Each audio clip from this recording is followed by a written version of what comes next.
Hi ಮಕ್ಕಳೇ, ನಿಮ್ಮ ಹಿಂದಿನ ವಿಡಿಯೋದಲ್ಲಿ ನಾವು 8ನೇ ತರಗತಿಯ ಇಂಗ್ಲಿಷ್ ಭಾಷೆಯ 2ನೇ ಲೆಸನ್ ಕಾಯಕವೇ ಕೈಲಾಸ ಅನ್ನೋ ಪಾಠದಲ್ಲಿ ಸಿ ವಿ ರಾಮನ್ ಅವರ ಒಂದು ಲೈಫ್ ಹಿಸ್ಟ್ರಿನ ನೋಡ್ತಾ ಹೋಗಿದ್ವಿ. ಇನ್ನು ಈ ಒಂದು ವಿಡಿಯೋದಲ್ಲಿ ಮಕ್ಕಳೇ ನಾವು ಸಿ ವಿ ರಾಮನ್ ಲೆಸನ್ಗೆ ಸಂಬಂಧಪಟ್ಟಂತಹ ಕ್ವೆಶನ್ ಆನ್ಸರ್ ಡಿಸ್ಕಷನ್ ಮಾಡ್ತಾ ಹೋಗೋಣ ಬನ್ನಿ. Question number 1, who were Raman's parents ಅಂತ ಕ್ವೆಶನ್ ಇದೆ. Who were Raman's parents, C V Raman ಅವರ ಪೇರೆಂಟ್ಸ್ ಯಾರು, ತಂದೆ ತಾಯಿಗಳು ಯಾರು ಅಂತ ಪ್ರಶ್ನೆ ಕೇಳಿದ್ದಾರೆ.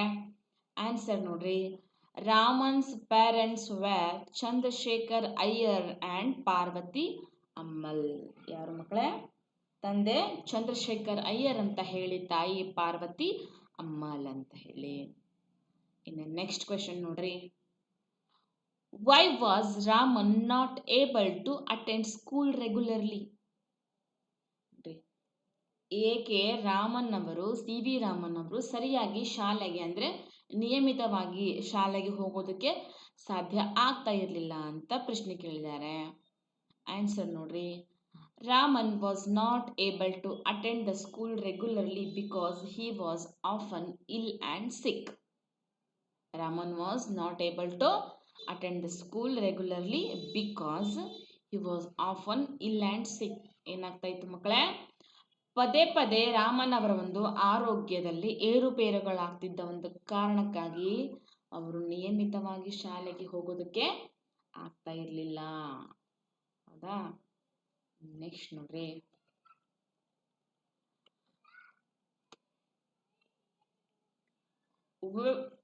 question number 3, where did he complete his intermediate examination ಅಂತ ಕ್ವಶನ್ ಇದೆ. ವೇರ್, ಎಲ್ಲಿ ಇಂಟರ್ಮೀಡಿಯೇಟ್ ಎಕ್ಸಾಮಿನೇಷನ್ ಅನ್ನ ಎಲ್ಲಿ ಪಾಸ್ ಮಾಡಿದ್ರು ಅಂತ. ಆನ್ಸರ್ ನೋಡ್ರಿ, he did his intermediate examination from Hindu college at Visakhapatnam. ಎಲ್ರಿ? ವಿಶಾಖಪಟ್ಟಣಂ ಅಲ್ಲಿರ್ತಕ್ಕಂಥ ಹಿಂದೂ ಕಾಲೇಜಲ್ಲಿ ಅವರು ಈ ಇಂಟರ್ಮೀಡಿಯೇಟ್ ಎಕ್ಸಾಮಿನೇಷನ್ ಪಾಸ್ ಮಾಡ್ಕೊಳ್ತಾರೆ. ನೆಕ್ಸ್ಟ್ ಕ್ವೆಶನ್ ನೋಡ್ರಿ, what subjects did his relatives advise him to take BA? ನೋಡ್ರಿ, BA ಮಾಡ್ತಕ್ಕಂತಹ ಸಂದರ್ಭದಲ್ಲಿ ಯಾವ ವಿಷಯಗಳನ್ನ ತೆಗೆದುಕೋ ಅಂತ ಹೇಳಿ ಆತನ ಒಂದು ರಿಲೇಟಿವ್ಸ್ಗಳು ಅವರಿಗೆ ಅಡ್ವೈಸ್ ಅನ್ನ ಮಾಡ್ತಾರೆ ಅಂತ ಇದೆ. ಆನ್ಸರ್ ನೋಡ್ರಿ, his relatives advised him to take history and economics for BA and also social that to give up science. ನೋಡಿ ಮಕ್ಕಳೇ, ಯಾವ್ಯಾವ ಸಬ್ಜೆಕ್ಟ್ ರೀ? History, economics and social. ಈ ಸಬ್ಜೆಕ್ಟ್ಗಳನ್ನ ತೆಗೆದುಕೋ, ಸೈನ್ಸ್ ಸಬ್ಜೆಕ್ಟನ್ನು ಬಿಟ್ಬಿಡು ಅಂತ ಹೇಳಿ ಆತನ ಒಂದು ರಿಲೇಟಿವ್ಸ್ ಸಜೆಷನ್ ಕೊಡ್ತಾರೆ. ಯಾರಿಗೆ? ರಾಮನ್ ಅವ್ರಿಗೆ. ನೆಕ್ಸ್ಟ್ ನೋಡ್ರಿ, question number 5, why could not Raman go to the United Kingdom for higher studies? ಏಕೆ ಒಂದು ಉನ್ನತ ವ್ಯಾಸಂಗಕ್ಕಾಗಿ ಸಿ ವಿ ರಾಮನ್ ಅವರು ಯುನೈಟೆಡ್ ಕಿಂಗ್ಡಮ್ಗೆ ಹೋಗೋದಕ್ಕೆ ಸಾಧ್ಯ ಆಗಲಿಲ್ಲ ಅಂತ ಪ್ರಶ್ನೆ ಕೇಳಿದ್ದಾರೆ ಮಕ್ಕಳೇ. ನೋಡ್ರಿ answer, Raman's health broke down and hence he could not go to the United Kingdom for higher studies. ಅಂದ್ರೆ ರಾಮಣ್ಣನ ಒಂದು ಸಿ ವಿ ರಾಮನ್ ಅವರ ಒಂದು ಆರೋಗ್ಯ ಅವರು ಹೋಗುವಂಥ ಸಮಯದಲ್ಲೇ ಮತ್ತೆ ಹದಗೆಟ್ಬಿಡುತ್ತೆ. ಅದೇ ಒಂದು ಕಾರಣಕ್ಕಾಗಿ ಅವ್ರು ಏನು ಮಾಡೋಕ್ಕಾಗಂಗಿಲ್ಲ, ಹೈಯರ್ ಸ್ಟಡೀಸ್ಗೋಸ್ಕರ ಯುನೈಟೆಡ್ ಕಿಂಗ್ಡಮ್ಗೆ ಹೋಗೋದಕ್ಕೆ ಆಗೋದಿಲ್ಲ. ಇಷ್ಟು ನಿಮಗೆ 5 ಕ್ವೆಶನ್ಗಳು C1 ಮಕ್ಕಳೇ, C1 questions. Next ನೋಡ್ರಿ, C2 questions. Answer the following questions and share your responses with your partner. Question number 1, how long did he work at Calcutta University? ನೋಡ್ರಿ, ಕಲ್ಕತ್ತಾ ಯೂನಿವರ್ಸಿಟಿಯಲ್ಲಿ ಸಿ ವಿ ರಾಮನ್ ಅವರು ಎಷ್ಟು ವರ್ಷಗಳ ಕಾಲ ಸೇವೆಯನ್ನು ಸಲ್ಲಿಸಿದ್ರು ಅಂತ ಕ್ವಶನ್ ಇದೆ. ಆನ್ಸರ್ ನೋಡ್ರಿ, Raman worked for 15 years as a professor at Calcutta University. ನೋಡ್ರಿ, ಎಷ್ಟು? 15 ವರ್ಷಗಳ ಕಾಲ ಮಕ್ಕಳೇ ಅವರು ಕಲ್ಕತ್ತಾ ಯೂನಿವರ್ಸಿಟಿಯಲ್ಲಿ ಸೇವೆಯನ್ನ ಸಲ್ಲಿಸ್ತಾರೆ. ನೆಕ್ಸ್ಟ್ ನೋಡ್ರಿ, C2 questions, what made Raman give up the highly paid post of special accountant general? ನೋಡ್ರಿ, ಅತಿ ಹೆಚ್ಚು ಪೇಮೆಂಟನ್ನು ಕೊಡ್ತಕ್ಕಂತಹ ಈ ಸ್ಪೆಷಲ್ ಅಕೌಂಟ್ ಜನರಲ್ ಅನ್ನೋ ಒಂದು ಪೋಸ್ಟನ್ನು ಯಾಕೆ ಬಿಟ್ಟರು? ಏನು ಕಾರಣ ಆಯಿತು ಬಿಡೋದಕ್ಕೆ ಅಂತ ಕ್ವಶನ್ ಕೇಳಿದ್ದಾರೆ. ಆನ್ಸರ್ ನೋಡ್ರಿ, Raman was offered the post of professor at Calcutta university, so he resigned his highly paid post of special accountant general and become a professor.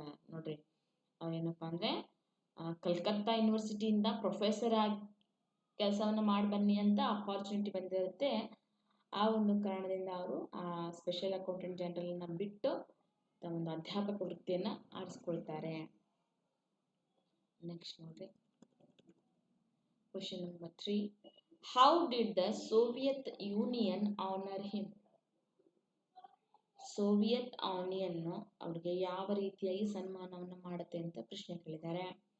Answer ನೋಡ್ರಿ, the Soviet union in the year 1957 honored Raman with the prestigious International Lenin Prize.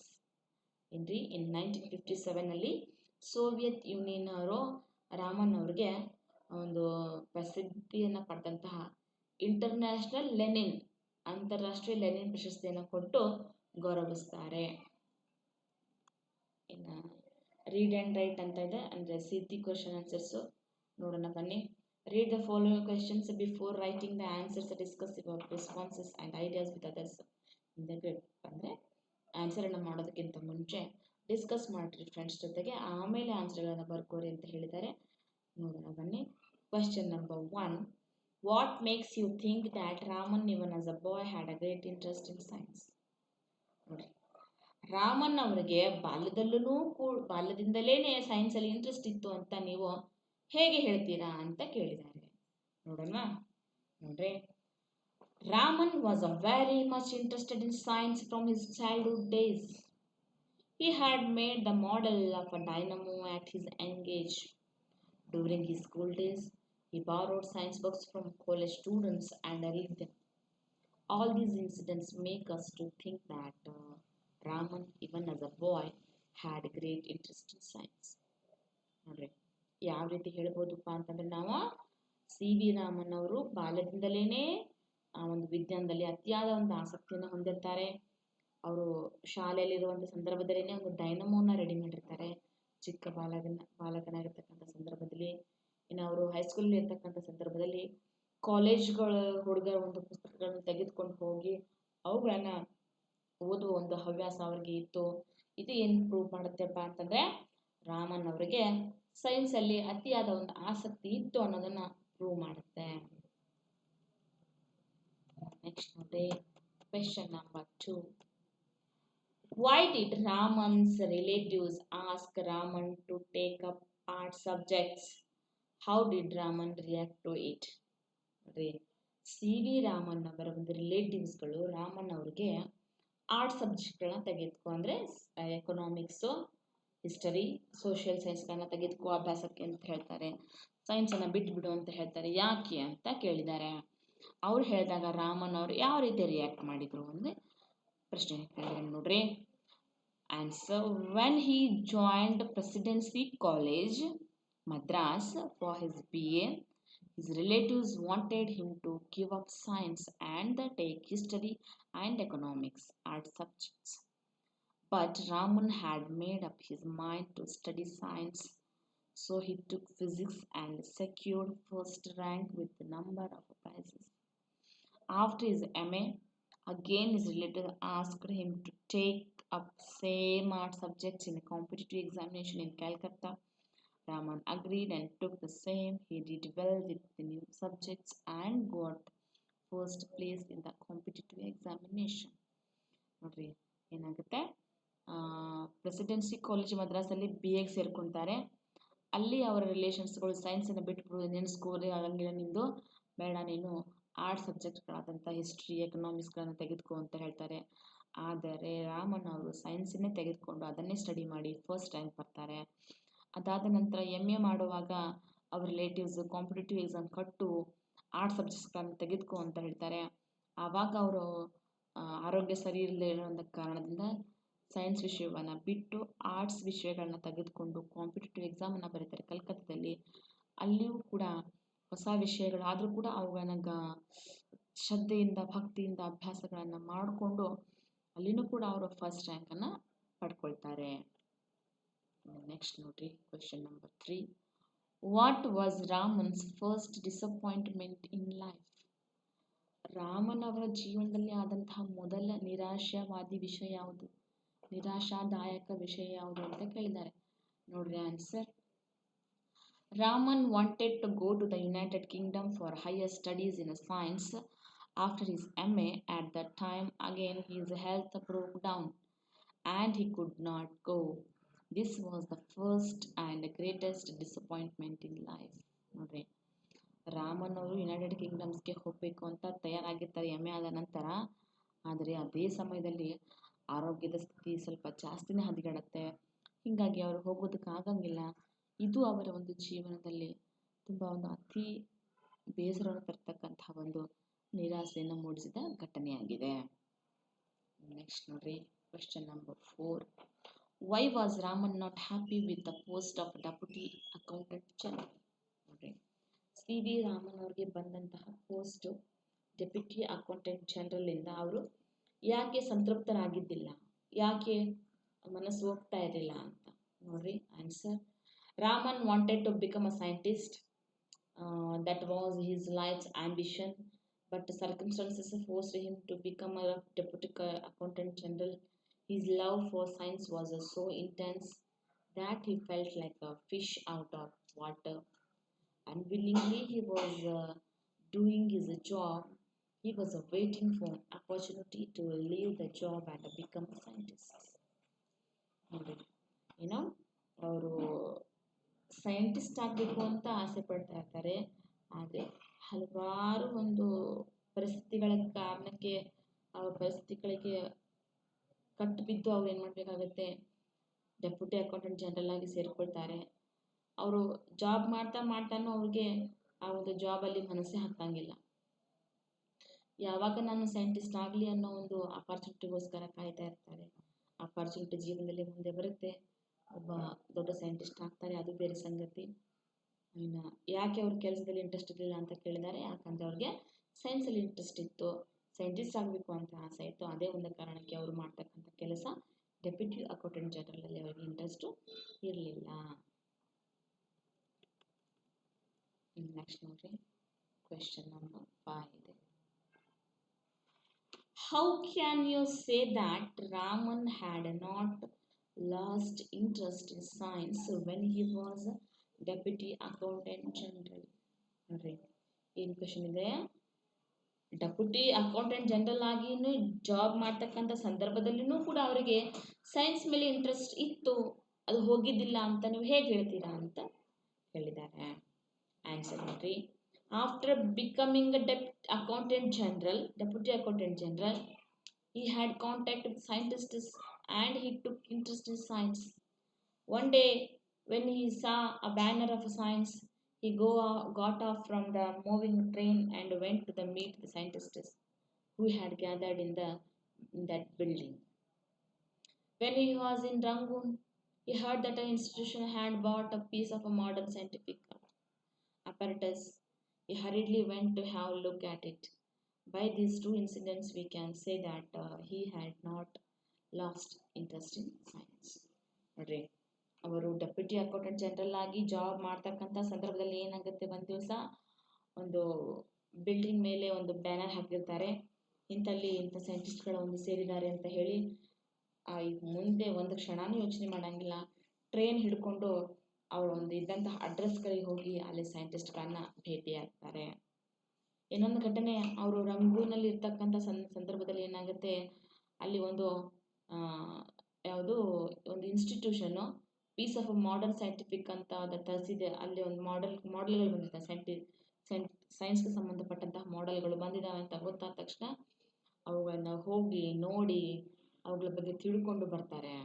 ಇದು ಏನಪ್ಪ, ಇದರಿಂದ ನಮಗೇನು ಗೊತ್ತಾಗುತ್ತೆ ಅಂತಂದರೆ ಅವರಿಗೆ ಎಷ್ಟರ ಮಟ್ಟಿಗೆ ಆ ಒಂದು ಸೈನ್ಸಲ್ಲಿ ಆಸಕ್ತಿ ಇತ್ತು. ಇನ್ನು ಜೊತೆಗೆ ಡೆಪ್ಯೂಟಿ ಅಕೌಂಟೆಂಟ್ ಜನರಲ್ ಆಗಿ ಕೆಲಸ ಮಾಡ್ತಿದ್ರು ಕೂಡ ಅವರು ತಮ್ಮ ಒಂದು ಸೈನ್ಸ್ ಬಗ್ಗೆ ಇರ್ತಕ್ಕಂಥ ಒಂದು ಆಸಕ್ತಿಯನ್ನು ಅವರು ಕಳ್ಕೊಂಡಿರಲಿಲ್ಲ ಅನ್ನೋದೇನಪ್ಪ ಅಂದರೆ ನಮಗೆ ಇಲ್ಲೇ ಗೊತ್ತಾಗುತ್ತೆ. ಇನ್ನು ನೆಕ್ಸ್ಟ್ ನೋಡೋಣ, ವೊಕ್ಯಾಬ್ಯುಲರಿ ಇದೆ ಮಕ್ಕಳೇ, ಸ್ವಲ್ಪ ಎಕ್ಸ್ಟೆಂಡ್ ಮಾಡ್ತೀನಿ, ಉಳ್ಕಿದ್ದನ್ನು ನೀವು ಮನೆಯಲ್ಲಿ ಮಾಡಿಕೊಡ್ರಿ. ಇಷ್ಟು ನಿಮಗೆ C1 C2 ಕ್ವಶನ್ಸ್ ಆನ್ಸರ್ಸ್ಗಳು. ನೀವು ವೊಕ್ಯಾಬ್ಯುಲರಿ ಇದೆ ನೋಡ್ರಿ. Fill in the blanks with the words opposites in meaning to the words underline ಅಂತಿದೆ. ಅಂದರೆ ಅಂಡರ್ಲೈನ್ ಮಾಡಿದಂಥ ವರ್ಡ್ಸ್ಗಳಿಗೆ ನೀವು ಅಪೋಸಿಟ್ ವರ್ಡ್ಸ್ಗಳನ್ನ ಕಂಡುಹಿಡಿಯಿರಿ ಅಂತ ಹೇಳಿದ್ದಾರೆ. We should neither borrow nor lend. Why do you feel old? Feel young. Don't stand outside, come inside. Are wealthy people really happy or sad? Eat less but work more. Next ನೋಡ್ರಿ. The pronunciation of a following pairs of words are almost the same but they differ meaning in use each word in a pair in meaningful sentences. ನೋಡ್ರಿ ಏನಪ್ಪ ಅಂದರೆ ಇಲ್ಲಿ ಕೆಲವೊಂದಿಷ್ಟು ವರ್ಡ್ಸ್ಗಳನ್ನ ಕೊಟ್ಟಿದ್ದಾರೆ. ಅವು ಓದೋದಕ್ಕೆ same ಅನಿಸಿದ್ರು ಕೂಡ ತಮ್ಮದೇ ಆದಂತಹ ಮೀನಿಂಗ್ಗಳನ್ನ ಬೇರೆ ಬೇರೆ ಹೊಂದಿದ್ದಾರೆ. Break brake, new knew, site sight, some place place. ಇವು ಓದೋದಕ್ಕೆ ಸೇಮು ಬಟ್ ಅದರದ್ದೇ ಆದಂತಹ ಬೇರೆ ಬೇರೆ ಮೀನಿಂಗ್ಗಳನ್ನ ಹೊಂದಿರ್ತವೆ. ಅವುಗಳನ್ನ ಈ ಸೆಂಟೆನ್ಸ್ನಲ್ಲಿ ಹಾಕಿ ಅಂತ ಹೇಳಿದ್ದಾರೆ ನೋಡ್ರಿ. The compound wall is not easy to break. Yesterday my car brake were repaired. To break ಬೇರೆ, ಬ್ರೇಕ್ ಬೇರೆ. Ramu knew many languages. Today I bought a new house. Our eyesight must be clear. This sight is very big. Some apples are sweets. This sum is easy to do. Shakespeare's plays are very interesting. Which place is nice to see? ಏನಪ್ಪ ಅಂದರೆ ಈ ರೀತಿಯಾಗಿ ಇವುಗಳನ್ನ ತುಂಬಿಕೊಂಡು ನೀವೇನು ಮಾಡಬೇಕಾಗತ್ತೆ, ಇದನ್ನು complete ಮಾಡ್ಕೋಬೇಕಾಗತ್ತೆ. ನಿಮ್ಮ ಈ ಒಂದು ವಿಡಿಯೋದಲ್ಲಿ ಮಕ್ಕಳೇ ಇಷ್ಟು ನಿಮಗೆ ಕ್ವಶನ್ ಆನ್ಸರ್ ಡಿಸ್ಕಷನ್ನು, ಇನ್ನು ಜೊತೆಗೆ ವೊಕ್ಯಾಬ್ಯುಲರಿ ಇನ್ಫಾರ್ಮೇಷನ್ ಸಾಕು. ಇನ್ನು ಯಾರು ಆನ್ಲೈನ್ ಕ್ಲಾಸ್ಗೆ ಜಾಯ್ನ್ ಆಗಿ ಡೈಲಿ ವಿಡಿಯೋ ಲಿಂಕನ್ನು ಪಡಿತಾ ಇದ್ರಲ್ಲ, ಅವ್ರು ಆದಷ್ಟು ಬೇಗ ಅಡ್ಮಿಷನ್ ಮಾಡೋದಕ್ಕೆ ಪ್ರಯತ್ನವನ್ನು ಪಡ್ರಿ, ಮಾಡಿಸ್ರಿ ಕೂಡ. ಯಾಕಂದರೆ ಕ್ಲಾಸ್ ಸ್ಟಾರ್ಟ್ ಆಗಿ 1 ತಿಂಗಳು ಆಗೋಯ್ತು ಮಕ್ಕಳೇ. ನಿಮ್ಮ ಒಂದು ಅಮೌಂಟು 3 ಮಂತ್ಸ್ಗೆ 1000 ರೂಪೀಸ್ ಮಾತ್ರ ಇರೋದು. ಅಡ್ಮಿಷನ್ ಮಾಡಿಸ್ರಿ. ನಿಮ್ಮ ವಿಡಿಯೋ ಲಿಂಕ್ಗಳನ್ನು ಪಡ್ಕೊಡ್ರಿ. ಕ್ವಶನ್ ಆನ್ಸರ್ ಲಿಂಕ್ ಪಡೆದ ತಕ್ಷಣ ನೀವು ಅವುಗಳನ್ನ ಸರಿಯಾಗಿ ಗಮನವಿಟ್ಟು ನೋಡಿಕೊಂಡು ನೋಟ್ಸ್ಗಳನ್ನ ಬರೆದಿಟ್ರಿ.